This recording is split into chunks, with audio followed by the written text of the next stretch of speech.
My project is about fluency and the fact that fluency is more than just reading quickly. It has a very strong link with comprehension. For my project, I plan to create a professional development for teachers in which I will define fluency, discuss its importance to comprehension, discuss why it should be included in reading instruction for all students, and to provide activities for the entire class that will help improve fluency.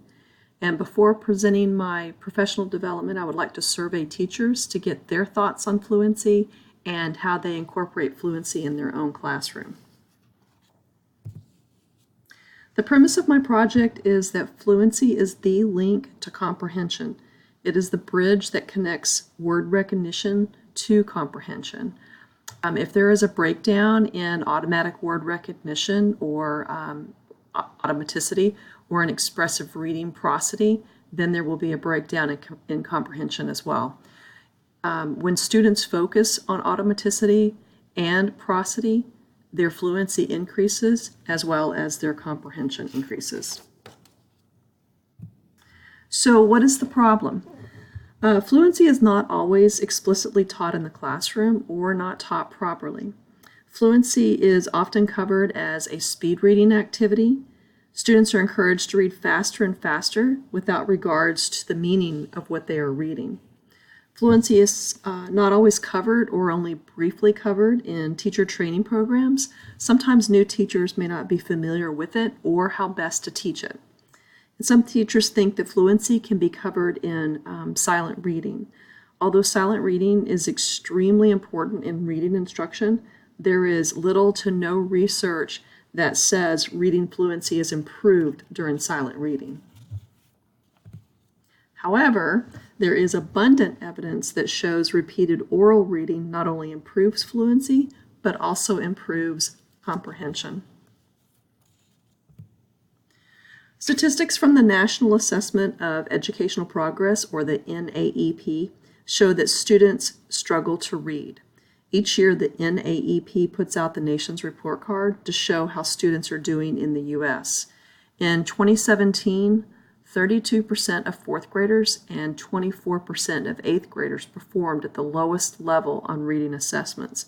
And by lowest level means that students only had a partial mastery of fundamental reading skills.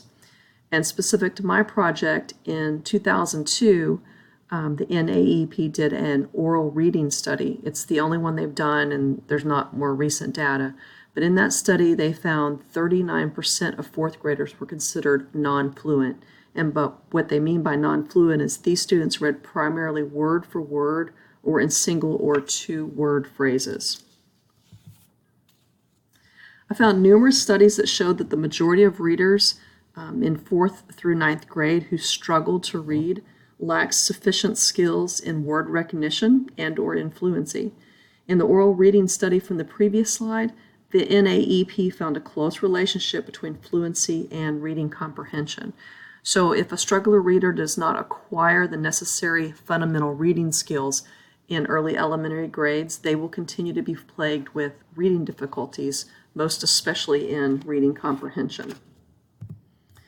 Again, there's a lot of research that shows that oral reading and repeated oral readings improve fluency. This is true for younger readers, but it is also true for older, struggling readers. I found 3 different activities in my research that help to improve fluency. One study that I found was from a 4th grade teacher who incorporated reader's theater in her classroom. Reader's theater is kind of like radio theater without the radio. Students have a script, they read a script, they do not memorize the lines, they actually read the lines, and they practice using appropriate fluency and expression. In the study, the 4th grade teacher was using reader's theater for her whole class, but her focus was to improve reading comprehension for her struggling readers. At the end of the year, comprehension improved dramatically, not only for her struggling readers, but comprehension also improved for her good readers. She also noted that her students were engaged during this activity. They were very excited, and they really looked forward to working on it each week. Another study I found was the use of iPads. Students would use iPads to film themselves reading a passage, and they would do repeated readings, reading over and over again, filming each time, and they got better. Their fluency improved greatly with each take. The students were trying to get better each time, and again, with this activity, the students were very engaged, and it was something that they really looked forward to. And the last activity that I found in my research was singing. So students sing while they read the music lyrics, and if they have the music playing in the background, they're singing and reading, and they have to read at a quick enough pace in order to be able to keep up with the music.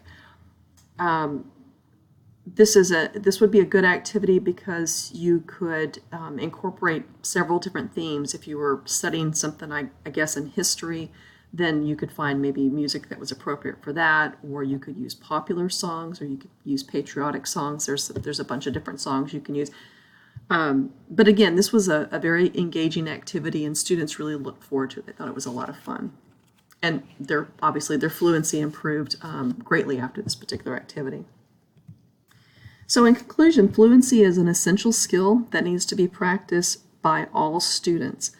I know that time is precious in the classroom, and that teachers are expected to cover more and more with less amount of time.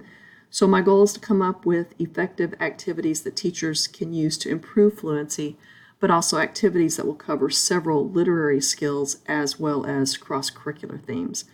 I plan to focus on activities for grades 2 through 6. So in summary, there's a lot of research that shows that when students improve their fluency, their reading comprehension improves as well. Thank you for listening.